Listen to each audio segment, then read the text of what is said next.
Muito bom dia para você. Hoje é dia 24 de novembro de 2023 e a palavra do Senhor nos traz lá no primeiro livro dos Macabeus. Naqueles, Judas e seus irmãos disseram: nossos inimigos foram esmagados, vamos purificar o lugar santo e reconsagrá-lo. Todo o exército então se reuniu e subiu ao monte de Sião.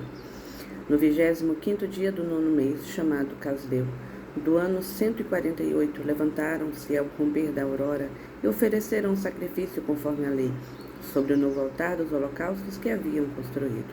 O altar foi novamente consagrado ao som de cânticos acompanhados de cítaras, harpas e símbolos, na mesma época do ano e no mesmo dia em que os pagãos o haviam profanado. Todo o povo prostrou-se com o rosto em terra para adorar e louvar a Deus, que lhes tinha dado um feliz triunfo. Durante 8 dias, celebraram a dedicação do altar, oferecendo com alegria holocaustos e sacrifícios de comunhão e de louvor. Ornaram com coroas de ouro e pequenos escudos a fachada do templo. Reconstruíram as entradas e os alojamentos, nos quais puseram portas. Grande alegria tomou conta do povo, pois fora reparado o ultraje infligido pelos pagãos. De comum acordo com os irmãos e toda a Assembleia de Israel, Judas determinou que os dias de dedicação do altar fossem celebrados anualmente com alegres festejos, no tempo exato, durante 8 dias, a partir do dia 25 do mês de Casleu. Meus irmãos, e aqui a gente viu que aquele povo então havia fugido, porque havia um decreto que dissesse para prestar culto a outros deuses, mas eles então se manteram fiel. Matatias, a gente vê também a questão da mãe anteriormente, também no livro dos Macabeus. E aqui o povo ele consegue o triunfo. E quando eles conseguem o triunfo, eles então reconstroem o altar e fazem a dedicação do altar a Deus com sacrifícios, com holocaustos, no mesmo dia em que o altar havia sido profanado. E a partir de então, eles então, todo ano, naquela mesma data, eles faziam então a festa de dedicação do altar. Isso faz parte da nossa liturgia também nos dias atuais. A gente tem algumas coisas que também se explicam e vêm pela tradição e vai passando com o tempo. Mas a palavra nos traz que eles davam glória a Deus pelo triunfo. É reconhecer que não é sobre as minhas forças, mas é sobre a força que vem do alto. Assim como diz o Salmo: olho para os montes, de onde virá o meu socorro. Onde você tem buscado suas forças?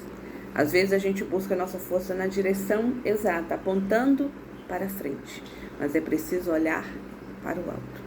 E a forma de chegar ao alto é a oração, é o silêncio, é o clamor, é o pedido, é a súplica, é dizer: Senhor, para aquilo que eu posso fazer, orienta-me e dá-me docilidade e obediência para fazer a tua vontade.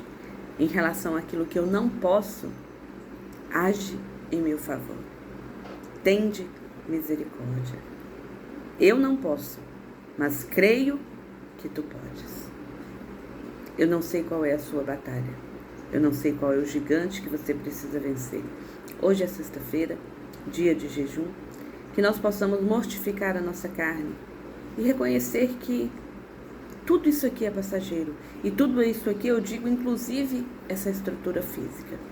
Mas que aquilo que é eterno em nós, a essência que vem do Senhor, que ela permaneça ligada a Ele e não às coisas do mundo. Que em todo tempo nós possamos dar graças a Deus. Nos tempos difíceis, clamemos a sua misericórdia e a sua intervenção. Nos tempos de alegria, bendigamos ao Senhor por todas as maravilhas que Ele fez em nosso favor. Naquilo que eu posso fazer, Senhor, orienta-me. Eu consigo, mas que seja feita antes a tua vontade. Te apresento os meus sonhos, os meus planos, os meus projetos, mas que seja feita a vontade do Senhor. Naquilo que me é impossível, Senhor, humanamente é impossível. O diagnóstico que eu recebi, o diagnóstico que a minha família recebeu, é impossível. Mas para o Senhor, todas as coisas são possíveis. E que pedimos a cura, e Deus ele tem diversas formas de curar. Que nós estejamos dóceis à vontade dele. O triunfo do Senhor, ele sempre vem.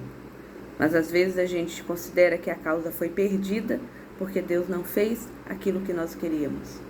mas Ele fez ou aquilo que nós precisávamos, ou permitiu que acontecesse algo contrário do que nós pedimos, porque Ele pode tirar um bem muito maior. E o bem muito maior em um processo de conversão da vida de alguém. No seu próprio processo de conversão, talvez para o seu próprio crescimento, para o seu próprio amadurecimento, mas é um processo. No agora a gente não entende. Então, quando a gente não entende, Espírito Santo de Deus, ajuda. Que eu compreenda no meu coração que todas as coisas cooperam para o bem daqueles que amam e buscam ao Senhor, assim como diz a Sagrada Escritura. Hoje eu não compreendo, mas eu continuo acreditando. Eu continuo confiando no Senhor. E não é uma fé cega. Por que não é uma fé cega? Olha para a sua própria vida, vê as grandes coisas que o Senhor já fez, vê aquelas que Ele fez no momento em que não era aquilo que você pediu, mas que futuramente você compreendeu os planos do Senhor e que algo muito maior do que aquilo que você queria foi tirado daquela situação. Óbvio que em meio a tudo isso, tendo a permissão de Deus para determinadas situações, vai exigir de nós sacrifício e renúncia. Mas quando a gente entende a graça do amor fraterno, a gratuidade com que o Senhor nos ama, mesmo quando nós não merecemos, e quando a gente espera confiantemente e vive os nossos dias sobre essa terra, nessa jornada, esperando pelo grande dia de estar na eternidade com Ele, alguns sacrifícios, algumas coisas que antes a gente não compreendia, só a partir daí começa a fazer sentido.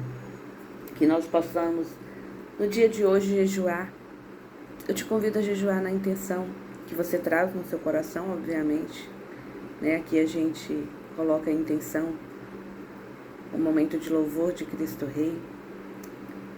Que o Espírito Santo de Deus que nos inflame, nos encha novamente, que a Igreja do Senhor, Ele nos desperte a olhar para o Senhor e obedecer apenas a voz dEle.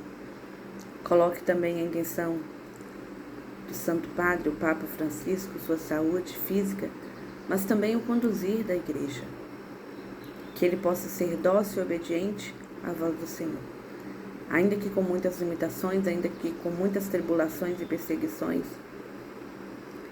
de dentro da própria Igreja, de fora da Igreja, mas a obra é tua, Senhor.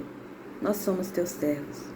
Então nós te pedimos, capacita-nos, dirige-nos, conduz-nos e dai-nos a graça de te sermos obedientes, para irmos e florescermos onde quer que o Senhor nos plante.